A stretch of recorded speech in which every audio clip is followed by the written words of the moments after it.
Baik, Assalamualaikum warahmatullahi wabarakatuh. Bersama dengan saya Ardi Kasmono dari DPD IAPI Jawa Timur.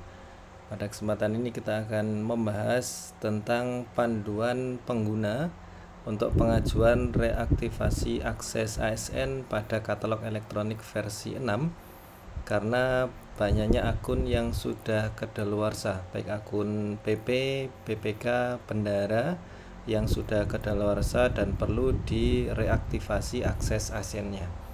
Bagaimana cara untuk melakukan reaktivasi? Nah, maka bisa kita lihat di dalam katalog elektronik.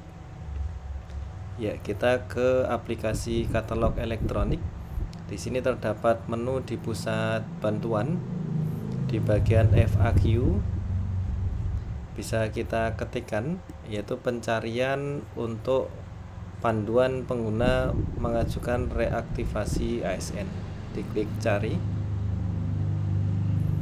Nah, di sini akan muncul beberapa panduan yang sudah disediakan di aplikasi katalog elektronik versi 6. Di antaranya kita akan membahas bagaimana PP atau PPK mengajukan reaktivasi akses untuk ASN. Kita klik. Di antara di sini diberikan penjelasan, yaitu reaktivasi akses ini digunakan oleh pelaku pengadaan yang masa berlaku perannya telah kedaluarsa dan ingin kembali menggunakan platform untuk bertransaksi pengadaan barang jasa pada katalog versi 6. Adapun pengajuan reaktivasi ini akan ditinjau oleh verifikator akses instansi atau FAI di instansi masing-masing berdasarkan dokumen surat keterangan atau SK dan masa berlaku peran yang diajukan oleh pengguna.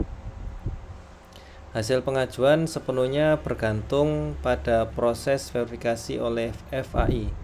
Setelah proses verifikasi selesai, maka pengguna akan mendapatkan notifikasi hasilnya melalui email yang terdaftar pada akun Inaproc. Proses ini dirancang agar reaktivasi dapat dilakukan secara cepat, valid, dan transparan. Baik, kita coba bahas tahapannya.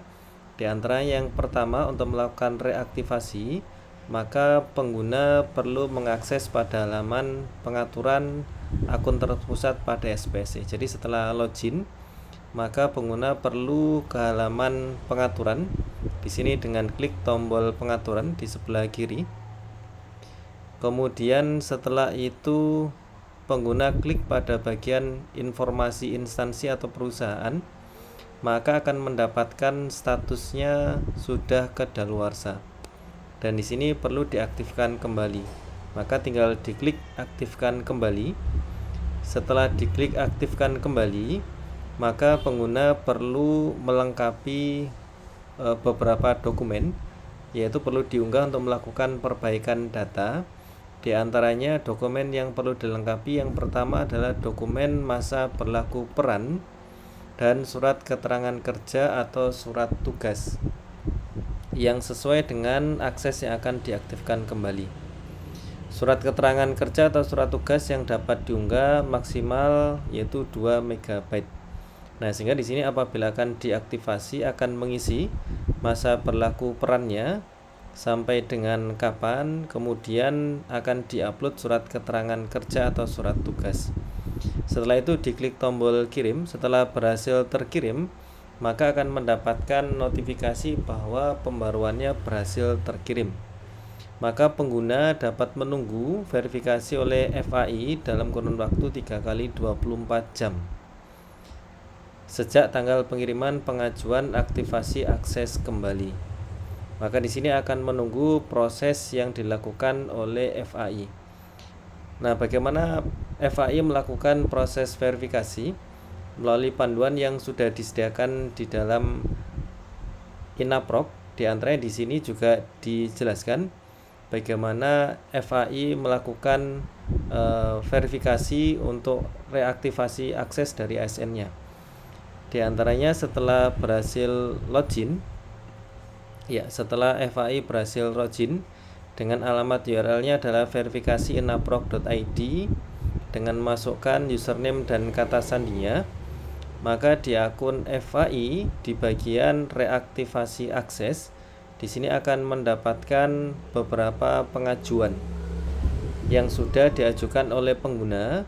Di antaranya bisa melihat yang statusnya adalah menunggu verifikasi, kemudian klik tinjau pengajuan untuk mulai verifikasi, sehingga di sini akan terdapat beberapa status menunggu reaktivasi dan yang perlu dilakukan adalah tinjau pengajuan. Nah, setelah itu FAI akan melakukan peninjauan. Di antaranya akan dipastikan pertama adalah keselesaian masa berlaku peran disesuaikan dengan surat keterangan kerja atau surat tugas. Kemudian yang kedua dilakukan pengecekan kesesuaian data pribadi, yaitu nama, NIP dan juga NIK akun yang mengajukan dengan surat keterangan kerja yang diunggah. Kemudian berikutnya adalah kesesuaian peran yang diajukan dengan peran yang dimiliki oleh pengguna. Sehingga FAI akan melakukan pengecekan beberapa data tersebut, dapat mendownload SK yang diupload ke dalam sistem, dan di sini terdapat dua pilihan, yaitu terima akses atau tolak. Apabila sudah dilakukan verifikasi oleh FAI terhadap beberapa data ternyata sudah sesuai, maka dilakukan penerimaan akses. Apabila ternyata data tidak sesuai, maka FAI dapat melakukan penolakan akses. Nah, ketika diklik tolak, maka di sini terdapat beberapa pilihan alasan untuk dilakukan penolakan reaktivasi akses. Di antaranya alasan pertama bisa karena masa berlaku peran yang tidak sesuai, surat keterangan kerja atau surat tugas tidak sesuai, atau ada alasan lain yang bisa diisi oleh FAI untuk melengkapi alasan penolakan yang dilakukan oleh FAI. Nah, setelah dipilih, maka FAI akan memilih untuk melanjutkan penolakan, kemudian dilanjutkan, sehingga di sini akan memperbarui hasil dari pengecekan oleh FAI. Apabila reaktivasinya diterima, maka statusnya akan aktif, sehingga pengajuan dari pengguna statusnya akan aktif berwarna hijau. Kemudian apabila ditolak oleh FAI dengan keterangan yang disampaikan, maka statusnya ditolak dan berwarna merah. Ini beberapa proses yang dilakukan oleh FAI, dan setelah dilakukan verifikasi, maka di akun pengguna statusnya akan berubah menjadi aktif yang sebelumnya kedaluarsa. Nah, sehingga dengan status yang sudah berubah menjadi aktif, maka akun ini sudah aktif dan bisa digunakan kembali. Apabila statusnya ditolak oleh FAI, maka di sini pengguna akan mendapatkan notifikasi melalui email yang terdaftar di Enaprok, yaitu alasan penolakan dari proses reaktivasi oleh FAI. Di antaranya di sini dicontohkan reaktivasi akses. Ini ditolak karena ditemukan ketidaksesuaian pada persyaratan beberapa dokumen berikut ini, masa berlaku peran dan seterusnya. Itu diantaranya panduan terkait dengan reaktivasi yang diajukan oleh pengguna, yaitu PP, PPK, atau bendara, dan proses verifikasi yang dilakukan oleh FAI. Semoga bermanfaat. Assalamualaikum warahmatullahi wabarakatuh.